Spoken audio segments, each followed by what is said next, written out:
The Guardian gave the agent her blade without speaking, then vanished. The corridor reeked of scorched circuitry and the metallic bite of dread. Marcus pressed himself tight behind a ruptured coolant pipe, hot vapors searing his lungs, slick sweat chilling on his brow. His world shrank to the frantic beat of his heart, the sour tang of adrenaline on his tongue, and the void left by the last desperate radio call.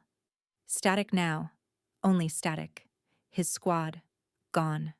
The last, a Galari, lay sprawled nearby, glimmering eyes wide in disbelief, mouth frozen mid-word.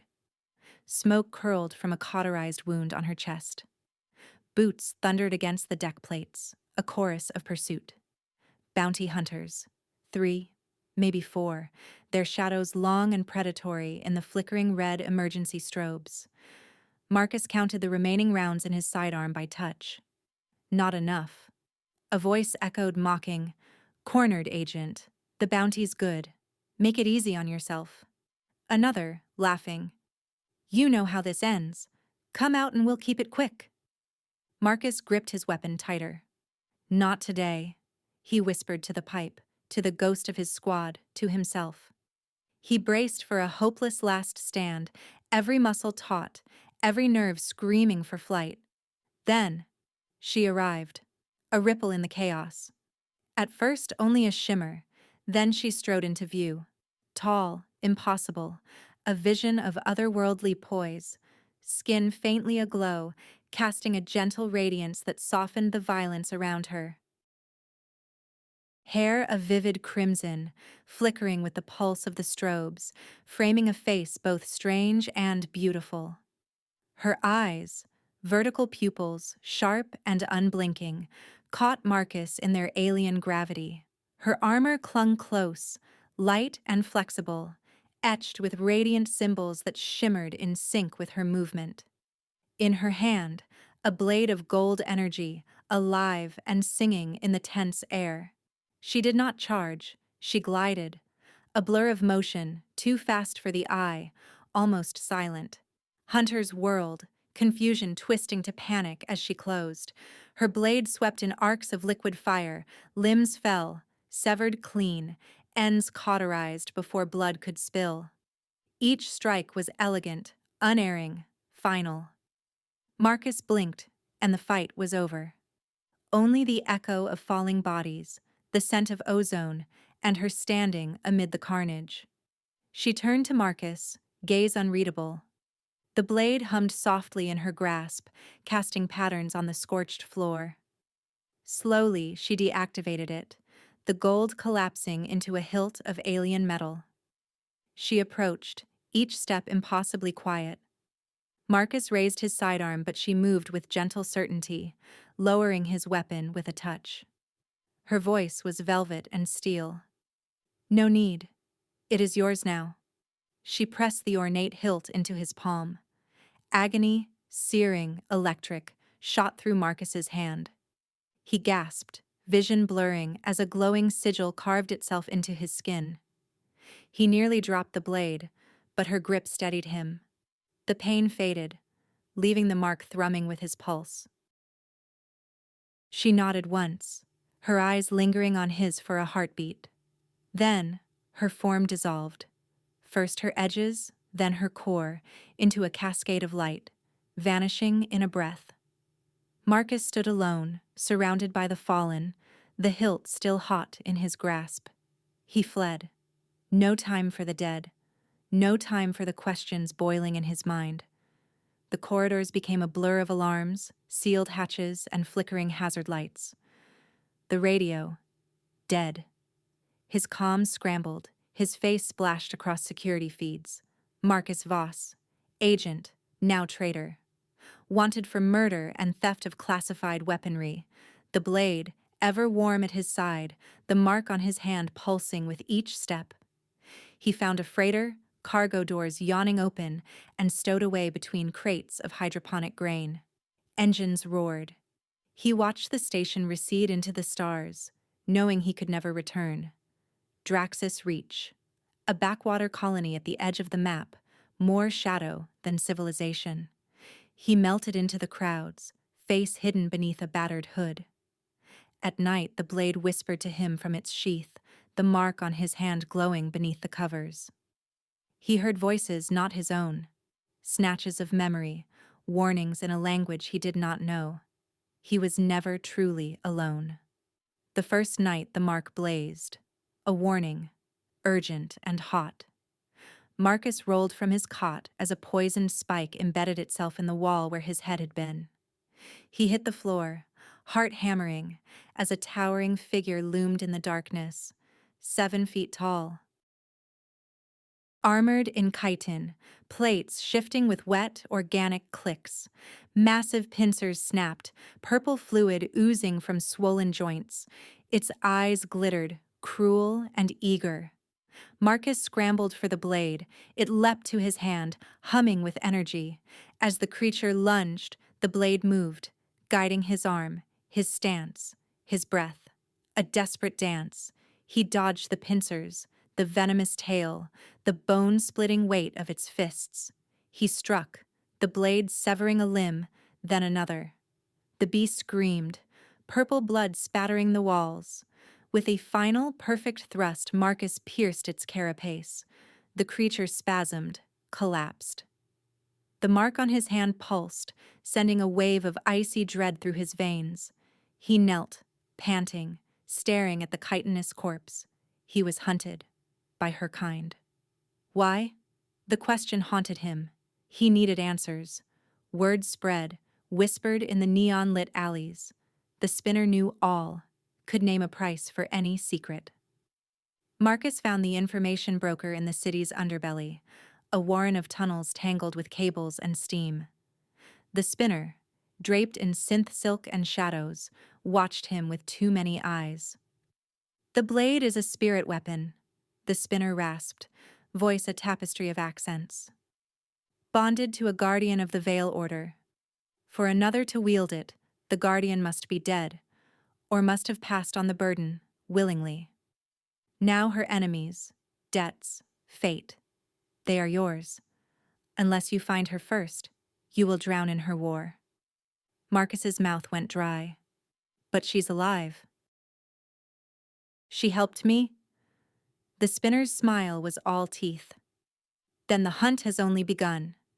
Footsteps thundered from the tunnel's mouth, shadows split, and assassins poured in, faces masked, weapons gleaming. The spinner melted into the dark, his price paid in betrayal. Marcus drew the blade, hands clumsy with panic. The assassin struck, but the weapon sang, guiding his movements. He fought, awkward but determined, blade flashing gold, parrying, slashing. From the shadows, she dropped, crimson hair burning like fire, eyes sharp with purpose. She moved with lethal grace, every strike precise. Her touch found his wrist, electric, guiding his hand in a flawless arc. An assassin fell, silent. She leaned close, breath warm on his ear. Follow the pulse of the mark, trust it, and you'll find me. Then she was gone, a shimmer at the edge of sight, leaving Marcus with blood on his hands, a way out cut through the chaos, and a single cryptic clue burning in his mind. Following her subtle hint, Marcus moved with quiet urgency through the service corridors, every step shadowed by the memory of her touch. The mark on his hand pulsed, glowing faintly as he reached a battered access panel near the abandoned docking bays. He pressed the blade's hilt against a seam in the metal. The weapon vibrated, resonating with the panel, and a hidden slot clicked open. Heart pounding, Marcus slid the hilt inside. Circuits sang in response. A terminal screen flared to life, emerald and gold streams of data racing across it. Lines of code, encrypted logs, agency memos, secrets laid bare with the swipe of his palm. He watched, barely breathing, as hidden ledgers and clandestine transactions scrolled past. The agency's shadow arm, codenamed Veil Order. Not a myth, not a rumor. They were the agency's ghosts, hunting threats too dangerous to acknowledge. Marcus's hands trembled as he filtered the search. One file locked beneath triple-layered security. He bypassed the firewalls, the blade's sigil granting him access with each pulsing glow. The file opened. A dossier. Her face stared back at him, softer, younger, but unmistakable. File name: Agent Sierra Vare. Honors, successful missions, commendations. Her reputation: lethal, loyal, untouchable. Then the truth, the leverage. Surveillance photos: a young woman with Sierra's eyes, her sister, chained in a sterile cell, face pale and defiant. The agency's threat in stark print: compliance in exchange for her safety. The blade, more than a weapon, a shackle, a binding of spirit and tech, locking Sierra into obedience, her silence enforced by pain. Marcus's breath caught as he scrolled further. Sierra had broken the chain. By passing the blade to him, she had given up everything for a single hope of freedom. Now her enemies, her fate, her debt, his to bear. A soft footstep behind him. He spun, hand on the hilt, but it was her. Not a phantom, not a vision, but a woman tired, shoulders heavy with years of burden. Sierra's armor was battered, her hair loose, eyes rimmed with exhaustion and a wary hope. She spoke, voice low and melodic, each word weighted with ache. "Now you understand?" Marcus swallowed, searching her face. "I do. They forced you to obey. Used your sister as a leash." Sierra's gaze dropped to the terminal, then back to him. "The blade is a covenant, bound to my life, my mind, the vow, enforced by their machines." Her fingers hovered near his. "When I passed it to you, I broke my chains, but I marked you for death." He shook his head, a bitter smile tugging at his lips. "No need for regret. They marked me long ago. I was already lost to them." His voice cracked, the old wounds of betrayal raw again. A silence grew between them, deep and fragile. Sierra reached over, powering down the terminal. "We should move. This place isn't safe." They slipped into the underbelly of the port, weaving through tunnels thick with the scent of oil and rust. Sierra led him to a derelict cargo hauler, its hull scored by meteor pocks, forgotten in a graveyard of ships. Inside, the darkness was cool, sheltering. Marcus set his pack down, the blade resting between them on a crate. A hush fell, broken only by the thrum of distant machinery and the low murmur of their voices. Sierra sat cross-legged, running a cloth over her forearm where a scar twisted the skin. "My world was green once. My sister and I would climb the glass towers and watch the sky turn gold." Her eyes unfocused, distant. "Then the Order took me, promised her safety in exchange for my oath. I haven't seen her in years. Every mission, every kill, I wondered if she was still alive." Marcus listened, voice soft. "I know what it's like. Betrayal isn't always sudden. It can be slow, like poison. I thought I was serving something good, until the orders stopped making sense, until they left my squad to die." He looked down at his hands, remembering the Galari's eyes, the static in his earpiece. Sierra reached across the gap, fingers ghosting over his. "We carry too much grief." He managed a small, rueful laugh. "At least now I know it wasn't all for nothing. You risked everything to give me a chance." He met her gaze, fierce and grateful. "I won't waste it." The blade between them seemed to pulse with their words, threads of emotion echoing through this psychic bond. Marcus felt her pain, her longing, and the simmering hope that flickered beneath her fatigue. As night fell, the cargo hauler grew colder, shadows thickening in every corner. Sierra watched Marcus as he wrapped his jacket tighter around his shoulders, the sigil on his hand casting a faint blue light. Wordlessly, she reached out, tracing the mark with gentle fingers. Marcus shivered, the sensation electric, his skin humming with awareness. Her touch was tentative at first, then firmer, charged with meaning. A silent apology, a question, a promise. He turned his hand, entwining his fingers with hers. The blade's hilt rested between them, cool metal alive with their joined pulse. They leaned closer, breath mingling. Syrah's lips found his, urgent, fierce, the kiss a silent vow that neither would face the darkness alone. Their passion flared, pain and hope kindled together, the spirit blade a conduit for their bond. Every brush of skin, every heartbeat was threaded with the psychic link, her longing, his fear, their shared defiance. They clung to each other, finding comfort in the heat of their embrace. For a moment, the universe shrank to the space between them, the blade's presence pulsing in time with their hearts. Eventually, Syrah pulled away, forehead pressed to his. "We can't hide forever. They'll find us." Marcus nodded, determination hardening his jaw. "Then we end this. We go after the director. Get proof of your sister's capture. Expose the agency for what it is." She exhaled, a shaky breath. "The main archives are on Varel. He'll have security tighter than ever. We'll never get close unless I plan it," Marcus finished, eyes glinting. "They trained me to think like them. I know how the director moves, how he thinks. We'll get inside. We'll get your sister back." Syrah's lips curved in the ghost of a smile. "If we fail, we won't," Marcus said, squeezing her hand. "You gave me the blade. Trust me to use it." For the next several hours, they mapped out every detail. Marcus laid out the approach, remote access points, maintenance tunnels, shift rotations. Syrah listened, adding her own insights, her memories of the Order's hidden routines. She trained him with the blade, showing him the subtle shifts of weight, the way it responded to thought and intent.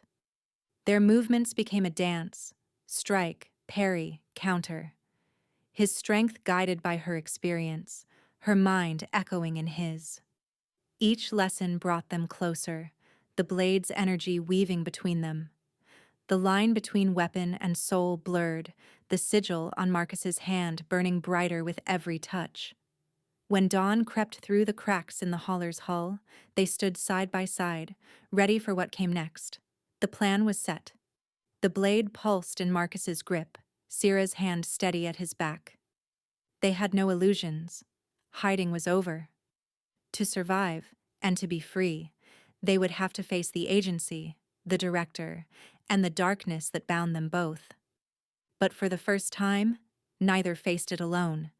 Their training was intimate, a choreography of trust and skill, more dance than combat.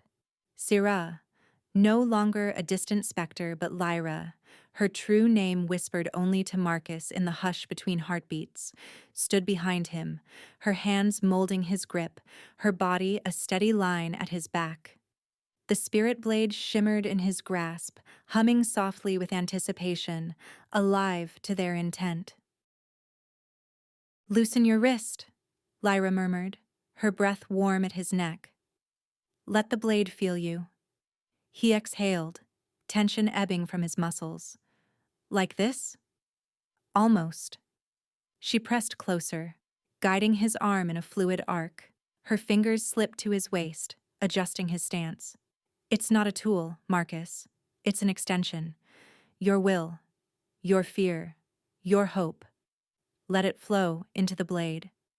He nodded, feeling the weapon thrum beneath his skin, the psychic link between them alive with her confidence. Each move was a lesson in violence and vulnerability. She led him through the forms, strike, parry, pivot, her instructions woven with encouragement and challenge. "Trust me," she whispered, her lips brushing his ear as she guided his hand through a downward slash. "And trust yourself." He closed his eyes, letting her presence anchor him. The blade moved with him, not against him. When she stepped away, Marcus opened his eyes to find her watching, pride and longing mingling in her gaze. Their bond deepened with every hour. Between bouts of sweat and exertion, they traded secrets and silent promises. In the stillness after, Lyra would lean her head on his shoulder, her voice husky. "You're learning fast." He grinned, brushing sweat from his brow. "Best teacher I've ever had." The time for training ended too soon. The infiltration began as a duet, every movement coordinated, every breath measured. Marcus, clad in a technician's drab uniform, carried a battered toolkit and a manufactured air of indifference. Lyra melted into the shadows, a silhouette in a world of light and glass. The agency's main archives on Varel were a fortress, but they moved through it with practiced grace. Marcus flashed forged credentials, his voice steady, his posture unthreatening. "Maintenance request, routine systems check," he intoned, eyes never lingering. Guards waved him through. Security gates parted. Lyra followed, silent as a thought, disabling cameras with a flicker of her wrist, rendering guards unconscious with a pressure point, a whisper, a promise of sleep. When they met at the service lift, her lips quirked in a half smile. "Almost too easy." "Don't jinx it," he replied, but his nerves sang with adrenaline. They reached the vault, a monolithic door of alloy and quantum locks, said to be impenetrable. Marcus scanned the frame, heart hammering. A concealed slot, almost invisible, a signature of the Veil Order. He drew the spirit blade, its hilt pulsing in his hand. Lyra nodded. "You're ready." He slid the hilt into the slot. Circuits flared, the vault door dissolving in ripples of light. They stepped inside together. The archive chamber glowed with rows of data cores, each humming with secrets. Lyra moved to the main console, fingers flying over the controls. Marcus watched the entrance, blade ready. She extracted the files, proof of her sister's captivity, directives from the director himself, evidence to burn the agency's lies to ash. Then the alarms erupted. Red light strobed, doors slammed shut. A voice echoed over the intercom, cold and triumphant. "Did you really think we wouldn't see you coming, Lyra? Marcus? Welcome home." Guards swarmed, black armor glinting, rifles raised. Marcus gripped the blade, every lesson coalescing into instinct. Lyra drew a second weapon, her motions fluid, deadly. "Back to back," she called, and he fell in beside her. The fight was chaos, a storm of movement and light. Marcus moved with newfound confidence, the spirit blade an extension of his will.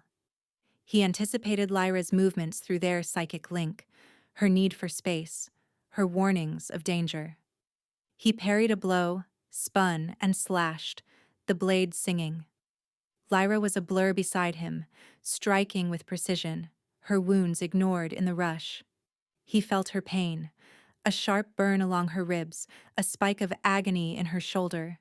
She felt his, the searing heat as a blast grazed his arm. Still, they pressed on, each shielding the other, each drawing strength from the bond between them. "Left!" she shouted. He ducked, bringing the blade up in a defensive arc. A guard fell, his weapon clattering to the ground. "We need to move," Lyra cried, blood staining her side. Marcus grabbed her hand, the blade humming in his grip. "I have the data." "Let's go!" They sprinted through the collapsing corridors, dodging fire and falling debris. Marcus carved an exit with the blade, doors melting at his touch. Their escape route was a gauntlet: security drones, guards, a final locked hatch. Lyra hacked the controls, breath ragged. "Almost—" Marcus braced the blade against the seal, willing it to open. The door shuddered, then gave way. They burst onto the landing pad, alarms howling, the sky boiling with searchlights. Their stolen ship barely held together as they launched, engines screaming. "Coordinates set for the nearest moon," Lyra panted, slumping into the co-pilot seat. "Hold on," Marcus muttered, cradling his burned arm. A barrage of plasma fire chased them into the black, the ship shuddering under the assault. Marcus wrestled the controls, Lyra feeding him data through the psychic link, a chorus of warnings, solutions, hope. The moon loomed ahead, barren and dust-choked. "We're coming in too fast," Lyra warned. "Brace!" Marcus shouted. The ship struck the surface, skidding across rock and ash before coming to a juddering halt. Silence followed, broken only by their ragged breathing. Marcus stumbled from the wreck, half carrying Lyra, the spirit blade slung across his back. They found shelter in a cave veiled in dust, the air cool and still. Inside, Lyra collapsed onto a bed of loose sand, her face gray with pain. Marcus knelt beside her, hands trembling as he peeled back her suit, exposing a wound oozing dark blood. "You saved me," she murmured, voice thin. He smiled, brushing hair from her forehead. "You saved me first. Hold still." He cleaned and dressed her wound, hands gentle, every touch threaded with care. She watched him, eyes soft with gratitude. When he finished, Lyra pulled him down beside her. She pressed her palm to his scorched arm, channeling cool relief through their link. "Your turn." The exhaustion between them was heavy, but longing simmered beneath. In the half-light, Marcus traced her jaw, thumb lingering on her lips. "Marcus," she whispered, her voice a plea and a promise. He leaned in, their breath mingling, the heat of survival giving way to something wilder, desperate. Lyra's hands fisted in his shirt, pulling him close. Their kiss was fierce, unrestrained, the culmination of nights spent fearing death, of days spent fighting side by side. There was no hesitation, no room for fear. Clothes shed, wounds forgotten. They came together. Bodies pressed tight, hands finding the blade's hilt between them. The spirit weapon thrummed, the sigil on Marcus's hand blazing with light. As they moved in unison, the psychic link flared, electric. He felt her memories, lonely nights in cold cells, the ache of hope deferred, the taste of freedom. She felt his, loss, guilt, the rush of belonging.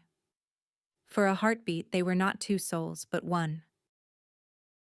Pain, hope, love, years' worth, poured between them, the spirit blade a conduit for everything they were and everything they could become. When the wave finally ebbed, they lay tangled together, the blade quiet between them, humming like a satisfied heart. Lyra pressed her lips to Marcus's forehead, a silent vow. They were remade, no longer prisoners of their pasts, but two souls entwined, ready to face whatever darkness waited beyond the cave's mouth. With the data in hand, Marcus and Lyra became phantoms in the digital mist, waging a silent war that moved through back channels and encrypted relays. Lyra slipped through the Order's hidden networks, sliding raw evidence, archived transmissions, falsified kills, records of betrayal, into the hands of dissidents and loyalists alike.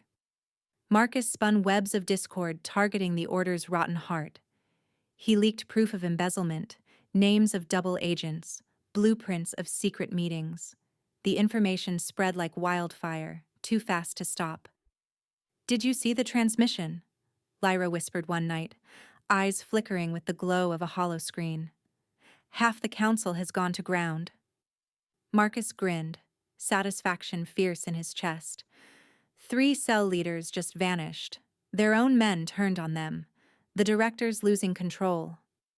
In the shadows, assassins began to question their orders. Old debts flared into blood feuds.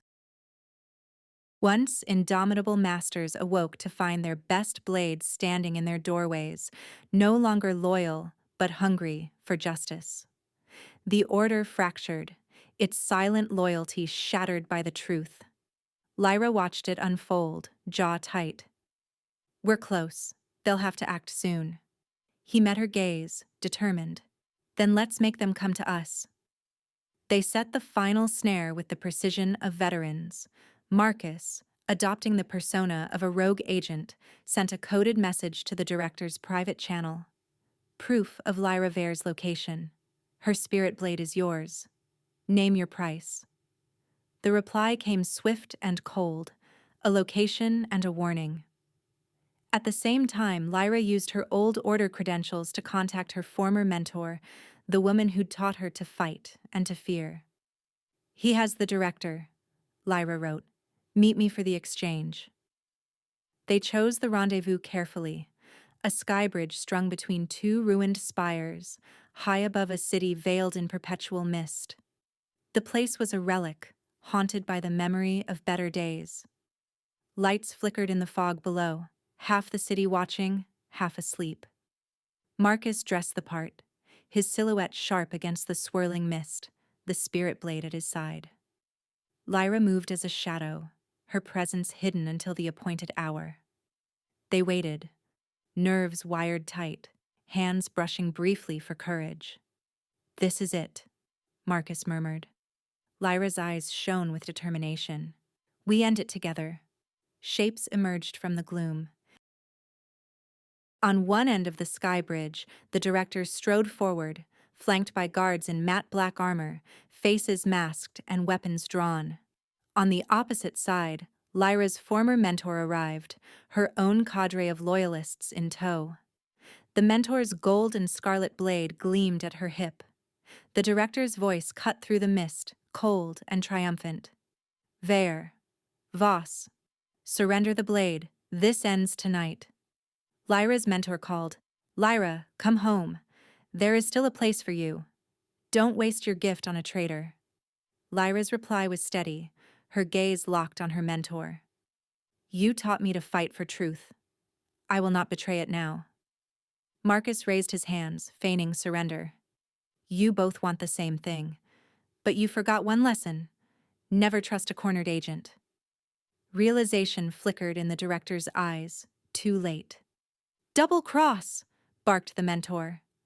The director snarled, eliminate them! The bridge erupted into chaos. Guards surged forward, blades and guns flashing. Lyra's mentor ignited her blade, the gold and scarlet beam painting the mist with fire. Marcus met the director's guards head-on, the spirit blade alive in his grip. Every motion was practiced, every step in time with Lyra's movements. Their psychic link pulsed, a silent dialogue of trust and urgency.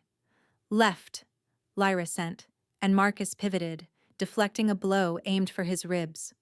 Behind you, he warned, and she spun, parrying a strike from her mentor. The duel between Lyra and her mentor was a storm of memory and skill. Their blades clashed in arcs of gold and scarlet, sparks fountaining over the bridge. Every strike was a question, every parry an answer. Lyra's mentor pressed hard, her style ruthless and elegant, but Lyra matched her, fueled by conviction and love. You were always my brightest student, the mentor said, voice strained. You could still return. Lyra's eyes blazed. Not to a lie.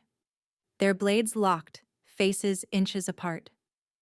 This is not the order I served, Lyra whispered, then broke away, her blade singing through the fog. Meanwhile, Marcus wove through the director's guards, the spirit blade guiding him with uncanny precision. He fought with the unity of two souls, Lyra's support steady in his mind, his movements anticipating hers. He dispatched foes with measured strikes, never hesitating. The director, watching his elite fall, drew his own weapon, a knife, small but poisoned, meant for desperate men. Marcus advanced, blade gleaming. It's over. The order is finished. The director's face twisted with rage. You know nothing. There is always another hand to pull the strings. Marcus parried the first wild slash, then the second. The director lunged, desperate. With a single fluid motion, Marcus disarmed him, sending the knife spinning into the mist. He pressed the blade to the director's chest. For Lyra, for her sister, for everyone you betrayed. He struck, swift, merciful. The director fell. Across the bridge, Lyra's duel reached its crescendo. The mentor faltered, breath ragged. Lyra swept her blade up, disarming her with a flourish. "End it," the mentor spat. Lyra shook her head, voice trembling. "No. You taught me to show mercy. Walk away. Let what's left of you serve something better." The mentor dropped to her knees, defeated. Marcus hurried to Lyra's side, blood and mist swirling at their feet. Together, they stepped to the main console, the command codes in Lyra's trembling hands. She accessed the network, Marcus steadying her as she broadcast the unfiltered evidence, every secret, every crime, across every channel the agency owned. Faces appeared in the transmission: Lyra's sister, the director's conspirators, names and dates. There was no way to bury the truth now. Across the city, the order imploded. Agents dropped their weapons, loyalties shifting in a heartbeat. The agency convulsed, then began to cleanse itself. The cancer cut out at last. Lyra's sister was released, quietly, in the night. Her name cleared, her freedom assured. After, Marcus was summoned by what remained of the agency's leadership. They offered him a pardon, a place in the rebuilt order, a chance to reclaim the life he'd lost.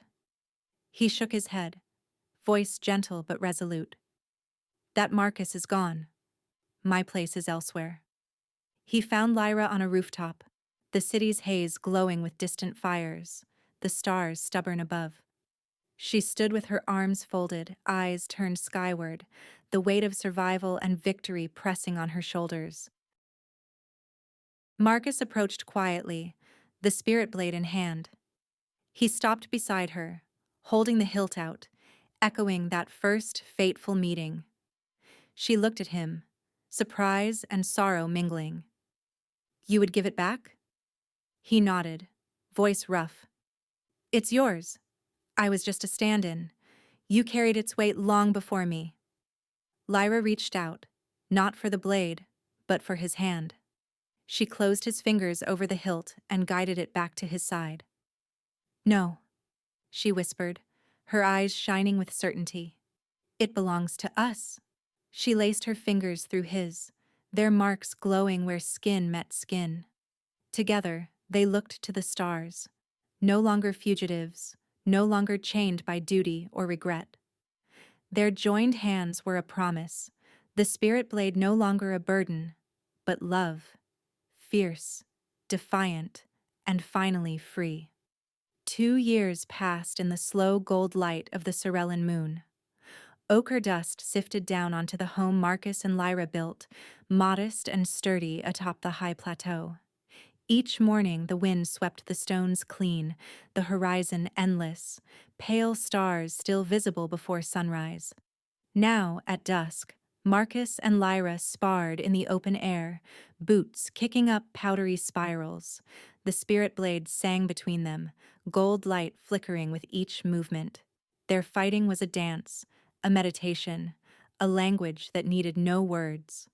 Lyra's style remained sharp and precise, every step measured, her balance perfect, the echoes of the order in every line of her body. Marcus, ever inventive, flowed with a mix of discipline and human unpredictability, his footwork sly, his feints clever. He lunged. She sidestepped, reading the intention before his muscles twitched. "Too easy, Marcus," she teased, her voice musical, blade whistling near his cheek as she countered. He grinned, circling, sweat beading on his brow. "You say that now. Try this." He feinted low, then spun, letting their psychic bond guide his motion. The blade flickered, catching the last rays of sunlight. Lyra parried, her mind brushing his. Amusement, pride, challenge. "You're learning, but you telegraph when you want to impress me." He laughed, low and breathless. "Maybe I just like the view from here." She pressed him with a flurry of strikes, sharp as memory. He adapted, unpredictable, ducking, weaving, turning disadvantage into opportunity.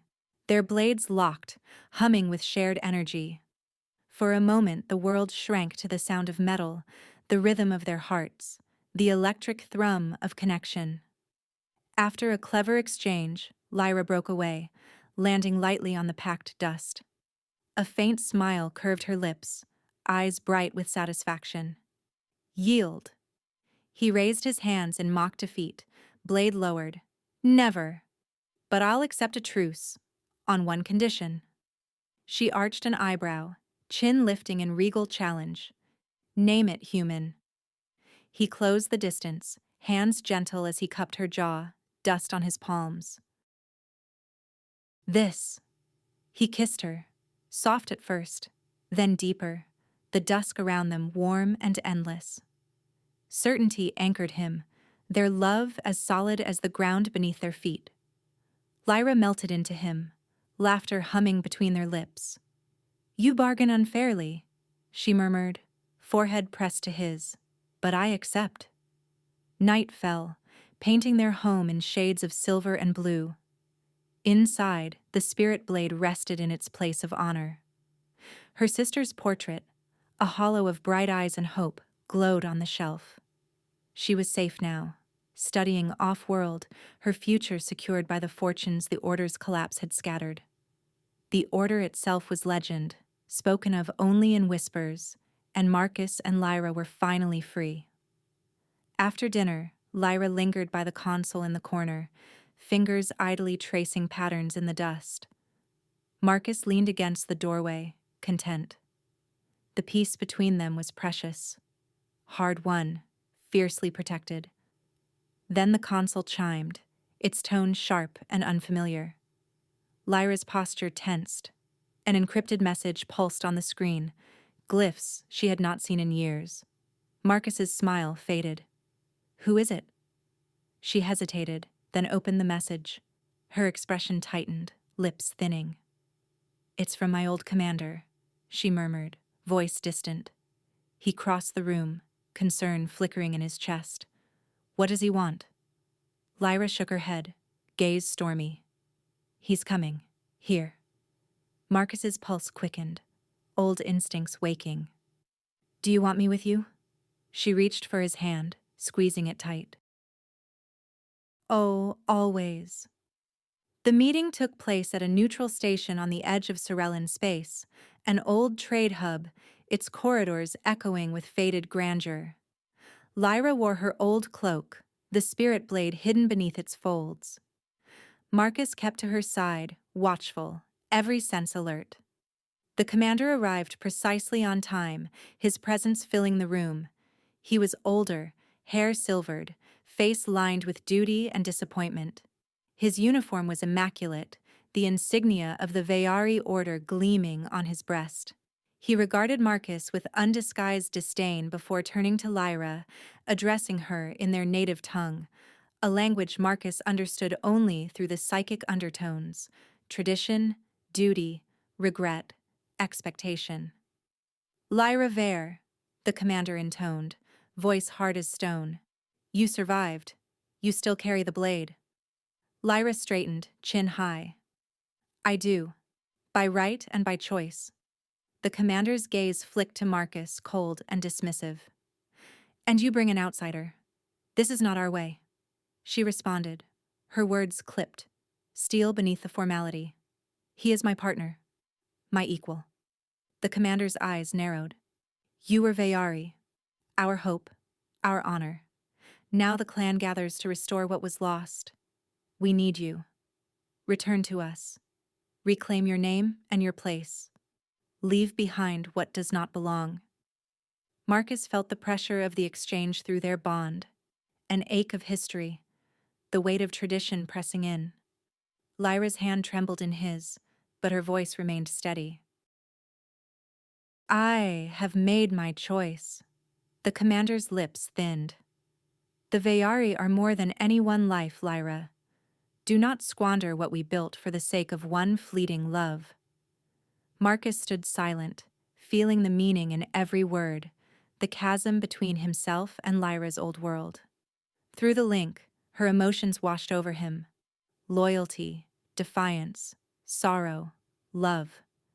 The conversation wound on, the commander's arguments circling like vultures. Honor, blood, destiny, legacy.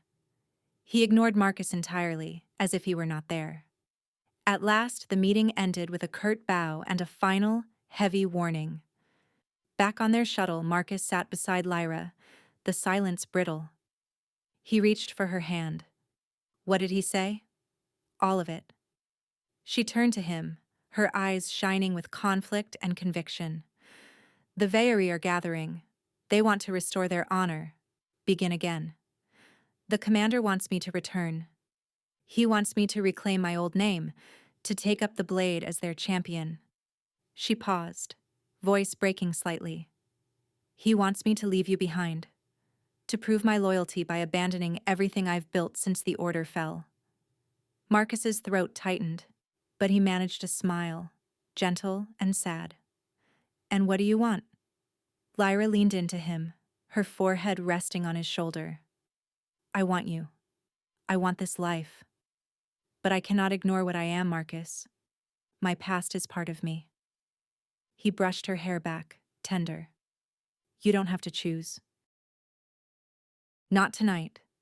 She closed her eyes, the weight of legacy and love heavy between them, the spirit blade humming quietly at their side, a promise, a question, an uncertain future.